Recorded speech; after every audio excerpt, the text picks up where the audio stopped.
বাড়ির কাজের লোক খুবই যত্ন সহকারে প্রতিদিন আমার মেসাজ করত। আমি তাকে কিছু টাকা দিতে গেলে সে বলতো, থাক মালকিন, আজ রাতে বুঝে নেব। আমি কিছুই বুঝতে পারতাম না। মেসাজের সময় ধীরে ধীরে আমার শরীর থেকে ক্লান্তি দূর হয়ে যেত এবং আমি গভীর ঘুমে তলিয়ে যেতাম। তবে একদিন রাতে ঘুম আসছিল না। হঠাৎ আমি একটু অস্বস্তি অনুভব করতে লাগলাম। দেখলাম কাজের লোকটি মেসাজ করতে করতে সে আমার, বন্ধুরা আজকের গল্পটা অনেক স্পেশাল, তাই সবাই রেডি হয়ে যাও। দয়া করে গল্পগুলো ভালো লাগলে ভিডিওটি লাইক, শেয়ার এবং চ্যানেলটি সাবস্ক্রাইব করো প্লিজ। আমার নাম তানিয়া। আমি দেখতে অনেক সুন্দরী ছিলাম, একটু স্বাস্থ্যবান, যা আমাকে আরও বেশি আকর্ষণীয় করে তুলেছিল। তাই বিয়ের আগেই আমার জন্য প্রতিদিন বিয়ের প্রস্তাব আসত। আমি ছিলাম আমার বাবা মায়ের একমাত্র মেয়ে। আমার বাবা চাইতেন আমি ডাক্তার হই, যেন তার নাম উজ্জ্বল করতে পারি। কিন্তু যখন আমার জন্য এত ভালো প্রস্তাব আসতে শুরু করল, আমার মা বারবার বলতেন, তুমি পড়াশোনা ছেড়ে দাও, যাতে তোমার বিয়ে দিতে পারি। কিন্তু আমি মাকে বলতাম, আমার তো ডাক্তার হওয়ার ইচ্ছে, বিয়ে এখনই করব না। এটা শুনে মা খুব রেগে যেতেন। মা বলতেন, আগে বিয়েটা করো, পরে ডাক্তারি করবে। কিন্তু আমার বাবা কোনোভাবেই রাজি হতেন না। তাই একদিন মা একটি তান্ত্রিকের কাছে গেলেন এবং বললেন, আমি মেয়ের বিয়ে দিতে চাই, কিন্তু তার বাবা রাজি হচ্ছে না। এমন কিছু দাও যাতে সে রাজি হয়। তান্ত্রিক মা এর থেকে 12,000 টাকা নিলেন এবং একটি তাবিজ দিলেন, যা পরে বাবা বিয়ের জন্য রাজি হয়ে গেলেন। এই প্রস্তাবটি ছিল বাবার এক বন্ধুর ছেলের পক্ষ থেকে।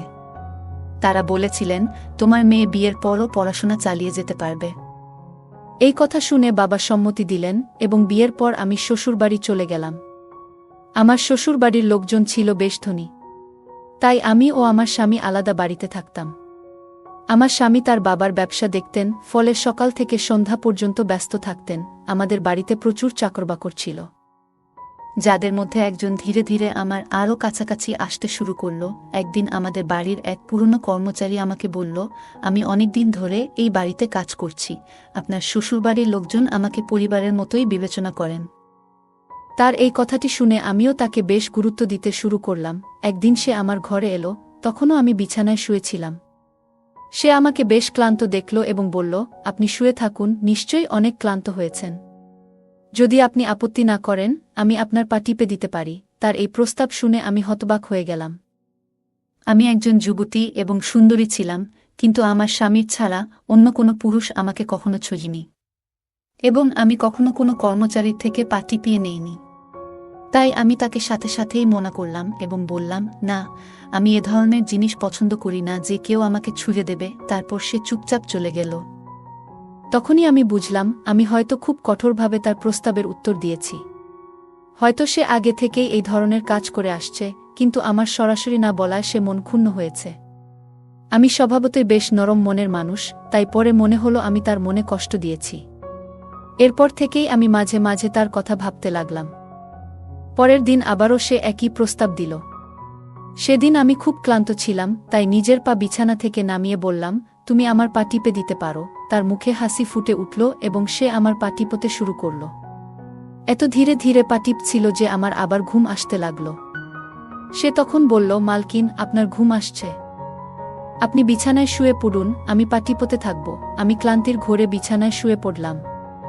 সে তখন বিছানায় বসে আমার পা টিপতে লাগল। এরপর আমি আর কিছু মনে রাখতে পারিনি, কারণ আমি ঘুমিয়ে পড়েছিলাম। ঘুম থেকে উঠে দেখলাম সে তখনও আমার পা টিপছে। যখন দেখলাম সে এখনও আমার পা টিপছে, তার জন্য আমার মায়া হলো। আমি ব্যাগ খুলে কিছু টাকা বের করে তার হাতে দিলাম। সে লজ্জায় পড়ে বলল, মালকিন, আপনি আমাকে টাকা দিয়ে লজ্জিত করছেন। আমার বেতন ভালোই, এই টাকার প্রয়োজন নেই। আমি তাকে বললাম, এই টাকা তোমার পরিশ্রমের মূল্য, এটা তুমি নাও। সে আর কিছু না বলেই টাকা নিল এবং ঘর থেকে বেরিয়ে গেল। আমার স্বামী সাধারণত রাতের দিকে দেরি করে বাড়ি ফেরেন, তাই সন্ধ্যায় আমি আবার তাকে ডেকে বললাম, তোমার মেসাজে আমার ঘুম খুব ভালো হয়, তাই যতক্ষণ না আমার স্বামী বাড়ি ফেরেন ততক্ষণ তুমি আমার ঘরেই থাকো। সম্ভবত টাকার লোভে সে আমার কথা শুনে খুশি হল এবং বলল, আমি তো আপনার এক সাধারণ চাকর, আপনি যা বলবেন আমি তাই করব। আমি আপনাকে পা টিপে দেব, যাতে আপনার ক্লান্তি চলে যায় এবং আপনি শান্তিতে থাকেন, আর পায়ের ব্যথাও কমে যাবে। তারপর আমি বললাম, তোমার হাতে যেন জাদু আছে, তাই আমার সব ক্লান্তি দূর হয়ে যায়। একদিন সে আমাকে বলল, আপনার শাশুড়িও মাঝে মাঝে আমাকে দিয়ে ম্যাসাজ করিয়ে নিতেন। এটা শুনে আমি একটু অবাক হলাম, কারণ আমার শাশুড়িকে কখনো এমনটা মনে হয়নি। তবে এই চাকর মিথ্যে বলার মতো কেউ নয়। আমি শ্বশুরবাড়িতে 1 মাস হতে চলল এবং এই সময় আমি তাকে পর্যবেক্ষণ করেছি। সে সবসময় সত্যি কথাই বলে। আমাদের বাড়িতে আরও কয়েকজন কাজের লোক ছিল, তবে তাদের মধ্যে একজন ছিল খুব মিথ্যাবাদী এবং বিশ্বাসযোগ্য ছিল না। সে আমার কাছ থেকে শোনা কথা পুরো পাড়ায় ছড়িয়ে দিত, তাই আমি তাকে আমার ঘরে আসতে দিতাম না। তবে এই চাকর আমাদের পরিবারের পুরনো ছিল, তাই আমি তার উপর বিশ্বাস করতাম। সে যখন আমার ঘরে আসত, সবসময় চোখ নিচু করে থাকত। সে আমার শরীর স্পর্শ করত, কিন্তু তার মনে কোনো খারাপ উদ্দেশ্য ছিল না। এটা প্রতিদিনের মতোই ছিল। একদিন আমি আমার স্বামীকে বললাম, আমাদের বিয়ের পর থেকে আমরা কোথাও ঘুরতে যাইনি। আমার স্বামী তখন বলল, আমাদের বিয়ে হয়েছে, কিন্তু তুমি সবসময় ঘুমিয়ে থাকো। আমি যখন রাতে বাড়ি ফিরি তখনও তুমি গভীর ঘুমে থাকো।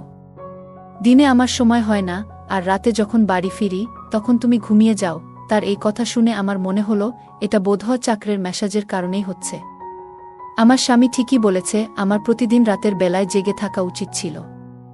সেদিন আমি সিদ্ধান্ত নিলাম, যখন চাকর রাতে আমাকে ম্যাসাজ করাতে বলবে, আমি সরাসরি না বলবো, যাতে আমার ঘুম না আসে এবং আমি স্বামীর বাসায় আসা পর্যন্ত অপেক্ষা করতে পারি। সন্ধ্যা হলো, আমি ভালো করে স্নান করে নিজেকে সাজিয়ে তুললাম এবং নববধূর মতো বিছানায় বসলাম। কিছুক্ষণ পর কাজের ছেলেটা এলো এবং ম্যাসাজ করার প্রস্তাব দিল, কিন্তু আমি সাফ না করে দিলাম। আমার উত্তর শুনে সে একটু হতাশ হয়ে ফিরে গেল। কিছুক্ষণ পর সে আবার এলো, এবার তার হাতে 1 গ্লাস দুধ ছিল। আমি সেদিন কিছু খাইনি, তাই তাড়াতাড়ি দুধটা খেয়ে নিলাম এবং স্বামীর জন্য অপেক্ষা করতে লাগলাম। কিন্তু কিছুক্ষণের মধ্যেই আমি ঘুমিয়ে পড়লাম। সকালে যখন ঘুম ভাঙল, চাকর তৎক্ষণাৎ আমার ঘরে এসে বলল, মালকিন, আমি কি আপনার জন্য নাস্তা আনবো? আমি স্বামীর বিছানার দিকে তাকালাম, সেটা ফাঁকা ছিল। চাকর বলল, মালিকের জরুরি কাজ ছিল, তাই তিনি নাস্তা করে চলে গেছেন। এটা শুনে আমার মেজাজ খারাপ হয়ে গেল। আমি সারারাত তার জন্য অপেক্ষা করেছিলাম, অথচ সে ভোরেই অফিসে চলে গেছে। আমি চাকরকে বললাম, আমার জন্য 1 কাপ চা নিয়ে এসো। সে ঘর থেকে বেরিয়ে যাওয়ার পর আমি হঠাৎ নিজের শরীরের দিকে তাকিয়ে অবাক হয়ে গেলাম। রাতে আমি নববধূর পোশাক পরেছিলাম, কিন্তু এখন আমার শরীরে অন্য পোশাক। তবে আমার গায়ে গহনা তখনও ছিল। আমার মাথা ভারী লাগতে শুরু করল। আমি ভাবতে লাগলাম, রাতে কি ঘটেছিল? আমার ঘরে কে এসেছিল এবং আমার সঙ্গে কি হয়েছিল? কিছুই মনে পড়ছিল না, আর তাতে আমার হৃদয় প্রচণ্ড দুর্বল হয়ে গেল। তখনই চাকর চা নিয়ে ঘরে ঢুকল। আমি সেদিন চাকরকে বললাম, আমার শরীরটা খুব ক্লান্ত, তুমি যদি একটু ম্যাসাজ করে দাও। সে বিছানায় উঠে আমার শরীর ম্যাসাজ করতে লাগল। আমি কিছুক্ষণ বিছানায় শুয়ে থাকলাম। হঠাৎ করে সেদিন আমার স্বামী বাড়িতে চলে আসেন। আমি রেগে গিয়ে বললাম, আমি সারারাত তোমার জন্য জেগেছিলাম, কিন্তু তুমি আসলে না। আমার স্বামী বলল, আমি যখন ঘরে এসেছিলাম তখন তোমাকে ঘুমন্ত অবস্থায় দেখলাম, তাই তোমাকে জাগালাম না। আমি অবাক হয়ে গেলাম, কিন্তু আমার কাপড় কে বদলালো? এবং ঘুমিয়ে থাকার পরও কেন আমার শরীরে ব্যথা হচ্ছে? আমি দ্বিধায় পড়ে গেলাম। আমার স্বামী আমাকে বলল, এটা নিয়ে মাথা ঘামানোর দরকার নেই। আমি আজ রাতে একটি কাজের জন্য বাইরে যাচ্ছি, কিন্তু এখন আমার হাতে 3-4 ঘন্টা সময় আছে। তুমি চাইলে আমরা এখনই কোথাও ঘুরে আসতে পারি। এটা শুনে আমার মেজাজ ভালো হয়ে গেল, কারণ বিয়ের পর এই প্রথমবার আমরা একসঙ্গে কোথাও বাইরে যাচ্ছিলাম। আমি তাড়াতাড়ি তৈরি হতে লাগলাম, আর আমার স্বামী গাড়িতে বসে অপেক্ষা করতে লাগলাম। সেই সময় চাকর আমার ঘরে এসে বলল, মালকিন, আপনি কি কোথাও যাচ্ছেন? আমি বললাম, হ্যাঁ, তবে তুমি কেন জানতে চাইছো? সে উত্তর দিল, আমি তো আপনার সেবক, তাই আপনাকে শুধু বলবো যে বাইরে গেলে আপনার শরীর আরও ক্লান্ত হয়ে যাবে। এটা শুনে আমার খুব রাগ হলো। আমি বললাম, তুমি আমার চাকর, স্বামী হওয়ার চেষ্টা করো না। এরপর আমি বাইরে চলে গেলাম। জানি না কেন, কিন্তু তার কথায় আমি খুব বিরক্ত হয়ে গেলাম এবং তাকে বেশ কঠিন কিছু কথা বলে দিলাম। সে বুঝে গেল যে তার জায়গা কোথায়। বাড়ি ফিরে আসার পর দেখি চাকর আমার সামনে আসেনি। আমার স্বামী গেটের সামনে আমাকে নামিয়ে দিয়ে আবার বেরিয়ে গেল। আমি ঘরে ঢুকে বুঝতে পারলাম আমার শরীর প্রচণ্ড ব্যথা করছে। মনে হচ্ছিল আমার শরীর যেন ম্যাসাজের জন্য অভ্যস্ত হয়ে গেছে, আর তাই রাত হলেই শরীর ম্যাসাজের জন্য আকুল হয়ে পড়ছিল। আমি সেদিন ভুল করে চাকরকে রাগিয়ে দিয়েছিলাম, তাই সে আজ আর আমার ম্যাসাজ করতে আসেনি। কিন্তু আমার শরীর এত ক্লান্ত ছিল যে তার প্রয়োজন অনুভব করছিলাম। তাই আমি অন্য এক গৃহকর্মীকে ডেকে তাকে নিয়ে আসার জন্য বললাম। কিছুক্ষণ পরে সেই চাকর আবার আমার ঘরে এলো, চুপচাপ বিছানায় বসে আমার পায়ে ম্যাসাজ করতে শুরু করল। আমি তার এই বিনয় দেখে একটু লজ্জিত হলাম। এত কথা বলার পরও সে কিছু মনে করেনি। তাকে চুপচাপ দেখে আমি নিজেই বললাম, সেদিন কি যে হলো? আমি তোমাকে অকারণেই বকেছিলাম। আসলে আমি দীর্ঘদিন পর আমার স্বামীর সাথে বাইরে যাচ্ছিলাম, আর তাই তোমার কথা শুনতে ইচ্ছে হয়নি। আমাকে ক্ষমা করে দাও। আমি তার মালকিন হলেও ভিতরে মানবিকতা বেঁচে ছিল। তাই মালকিন হয়ে তাকে ক্ষমা চাইতে বাধ্য হলাম। কারণ সে একজন চাকর হলেও আগে তো একজন মানুষ। সে আমার কথা শুনে বলল, আপনি আমার মালকিন, আমি আপনার জন্য কাজ করি এবং এর জন্য আমি বেতন পাই। আপনি আমাকে যা খুশি বলার অধিকার রাখেন। তার এই কথা শুনে আমি আর কিছু বললাম না, শুধু ভাবলাম যে ভবিষ্যতে তাকে কখনো এমন কিছু বলবো না। সেদিন সে আমার পায়ে দীর্ঘ সময় ম্যাসাজ করল এবং আমি আবার ঘুমিয়ে পড়লাম। আমার কোনো ধারণাই ছিল না কখন সে ঘর থেকে বেরিয়ে গেল এবং কখন আমার স্বামী বাড়ি ফিরল। পরদিন সকালে ঘুম ভাঙার পর দেখি আমার স্বামী বাথরুমে তৈরি হচ্ছিল। আমি তাকে অবাক হয়ে দেখছিলাম। আজকাল কি যেন একটা হচ্ছে আমার। চাকরের ম্যাসাজের পর এমন গভীর ঘুম আসে যে কোনো কিছু বুঝতে পারি না। কখন স্বামী ঘরে আসে সেটাও টের পাই না। ভাবতে লাগলাম, তার ম্যাসাজে এমন কি জাদু আছে যে আমি অজান্তেই গভীর ঘুমে তলিয়ে যাই। সকালে যখন ঘুম ভাঙে তখন শরীর ক্লান্ত মনে হয় আর মাথাটা ভারী হয়ে থাকে। হাঁটা চলারও শক্তি পাই না। আমি আমার স্বামীকে এই বিষয়টি কখনো বলিনি, কারণ আমি চাইনি যে সে জানতে পারুক যে আমি ঘরের কাজের লোকের কাছ থেকে ম্যাসাজ করে নিচ্ছিলাম। আমি সবসময় চেষ্টা করতাম যেন কেউ আমার ঘরে না আসে এবং এই গোপন বিষয়টি কারো কাছে প্রকাশ না হয়। কাজের লোকও তার কাজ চালিয়ে যাচ্ছিল এবং আমাদের মধ্যেকার ম্যাসাজের প্রসঙ্গ কখনো কারো সামনে আনেনি। আমি নিজেও চাইতাম যে এই ঘটনা একান্ত গোপন থাক। আমার স্বামী যখন বাড়ির বাইরে থাকত তখন আমি মাঝে মাঝে সেই কাজের লোককে ঘরে ডেকে নিতাম। কিন্তু একদিন হঠাৎ করেই আমার স্বামী বাড়ি ফিরে এলো। আমি ঘরে ছিলাম এবং তখন খুব চিন্তিত হয়ে পড়লাম। ভাবছিলাম স্বামী আসার আগেই কাজের লোককে বিদায় করে দেব। তবে কাজের লোকও বুদ্ধিমান ছিল, সে দ্রুত অন্য কাজে লেগে পড়ল যেন কিছুই ঘটেনি। আমার স্বামী কিছুই বুঝতে পারল না। আমি চাইলে বাড়ির অন্য গৃহকর্মী নারীদের দিয়েও ম্যাসাজ করাতে পারতাম, কিন্তু তার হাতে যেন এক ধরনের জাদু ছিল যা আমাকে বারবার তার কাছে টেনে নিয়ে যেত। এমনকি যেদিন আমি তার কাছ থেকে ম্যাসাজ নিতাম না, সেদিন আমার পুরো শরীর যেন ব্যথায় ভরে উঠত। পরদিন সকালে যখন ঘুম থেকে উঠতাম আমার মাথা ভারী লাগত আর ক্লান্তি বোধ করতাম। এক রাতে আমি আবার তার কাছ থেকে ম্যাসাজ নিলাম এবং গভীর ঘুমে তলিয়ে গেলাম। সকালে ঘুম ভাঙতেই বুঝতে পারলাম আমার কাপড় আবারও বদলে গেছে। কে এসব করছিল? আমি ভাবতে লাগলাম, হয়তো আমার স্বামী এমনটা করছিল। আমি আয়নার সামনে গিয়ে নিজেকে দেখলাম এবং চমকে গেলাম। পুরো শরীরে লাল দাগ দেখা যাচ্ছিল। মনে হলো কোনো রোগ হয়েছিল। কি ধরনের দাগ ছিল এগুলো? আমি হাত দিয়ে সেই দাগগুলো মুছে ফেলতে চেষ্টা করলাম, কিন্তু তা কোনোভাবেই মিলিয়ে যাচ্ছিল না। পরের দিন দেখলাম দাগগুলো আরও বড় হতে শুরু করেছে। আমি আতঙ্কিত হয়ে পড়লাম। আমি বুঝতে পারলাম না কি ধরনের রোগ আমার হয়েছে, নাকি অন্য কিছু। ঠিক তখনই কাজের লোকটি আবার ঘরে ঢুকল এবং ম্যাসাজের প্রস্তাব দিল। আমি তখন ওই দাগগুলো লুকিয়ে রাখতে চাইলাম, তাই তাকে বললাম, আজ শুধু পায়ে ম্যাসাজ করে দেও। সে আর কিছুই জিজ্ঞেস করল না, কিন্তু ভিতরে ভিতরে আমি খুব ভয় পাচ্ছিলাম। ভাবছিলাম, যদি কোনোদিন আমার স্বামী এই দাগগুলো দেখে ফেলে তাহলে কি হবে। আমি ভাবতে ভাবতে ক্লান্ত হয়ে পড়েছিলাম, কিভাবে এই সমস্ত প্রশ্নের জবাব দেব। অবশেষে আমি বালিশে পা রেখে শুয়ে পড়লাম। কাজের লোকটি আমার পায়ে ম্যাসাজ করতে লাগল আর ধীরে ধীরে আমার চোখ ঘুমে বুজে আসছিল। তখনই হঠাৎ সে এমন কিছু বলল যা শুনে আমি চমকে উঠলাম। সে বলল, মালকিন, আপনি আমার খুব প্রিয়। আমি তখন ঘুমের কারণে ঠিকমতো কথাটা বুঝতে পারিনি এবং দ্রুত গভীর ঘুমে তলিয়ে গেলাম। সকালে যখন আমার ঘুম ভাঙল দেখি আমার স্বামী আমার পাশে শুয়ে আছে। আমার মাথা ভারী লাগছিল এবং শরীরেও ব্যথা হচ্ছিল, কিন্তু তারপরেও আমি স্বামীর কাছে গিয়ে ধীরে ধীরে তাকে ওই লাল দাগগুলোর ব্যাপারে বললাম। আমি মনে করলাম দাগগুলো যেহেতু বড় ছিল তাই আমার উচিত তাকে সবকিছু জানানো। ভালো কোনো ডাক্তার দেখাতে হবে। স্বামী আমার শরীর থেকে কাপড় সরিয়ে দাগগুলো দেখতেই চমকে উঠল। সে কিছুটা দূরে সরে গিয়ে বলল, তুমি আমাকে প্রতারণা করেছ। এটাই তোমার শাস্তি। এটা কোনো রোগ নয়, এটা তোমার অপরাধের প্রমাণ।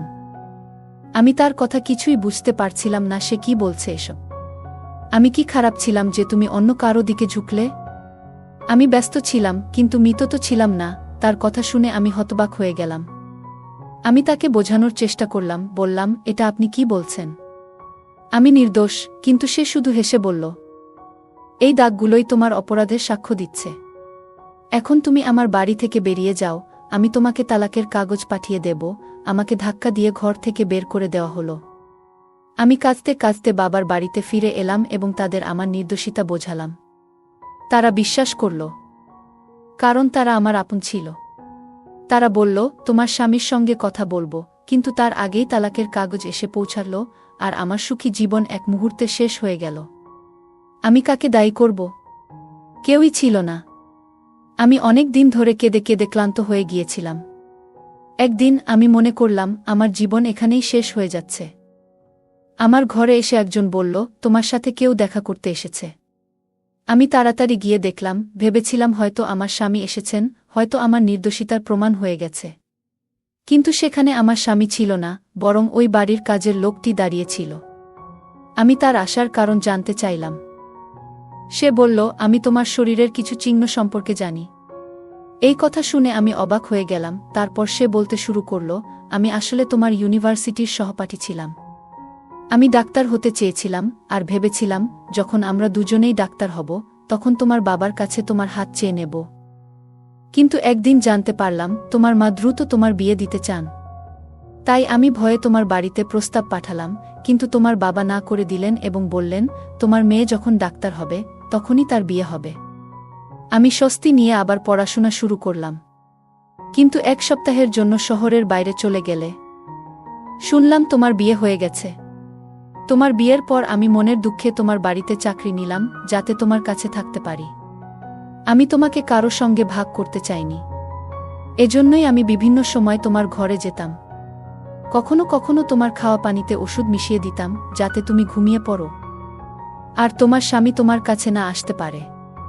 আমি এইসব শুনে হতবাক হয়ে গেলাম। তুমি কি কখনো আমার সঙ্গে কিছু অন্যায় করেছ?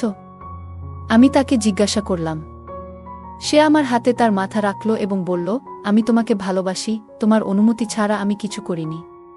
তারপর সে আমার শরীরের চিহ্নগুলোর দিকে ইশারা করল এবং হেসে বলল, এগুলো শুধুই একটি ইনফেকশন ছিল, যা আমি ইচ্ছাকৃতভাবে সৃষ্টি করেছি, যাতে তোমার স্বামীর সন্দেহ হয় আমাদের নিয়ে। এরপর সে আমার কাছ থেকে ক্ষমা চাইতে থাকল, কিন্তু আমি তাকে ক্ষমা করিনি। এভাবে 6 মাস চলে যায়। সে সব সময় আমার পিছনে ঘুরতে থাকে। এই 6 মাসে আমার স্বামী আর কোনো খোঁজ নেয়নি। তাই আমি পরে ক্ষমা করে দেই। আমি বুঝতে পারছিলাম যে সে আমাকে সত্যি অনেক ভালোবাসে। তাই আমরা পরে বিয়ে করে নেই। আমি আবার নতুন করে সংসার শুরু করি।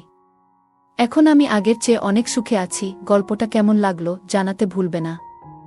আরও মজার মজার রোমান্টিক গল্প শুনতে চাইলে ভিডিওটি লাইক, শেয়ার এবং চ্যানেলটি সাবস্ক্রাইব করতে এবং বেল আইকনটি ক্লিক করতে ভুলবে না।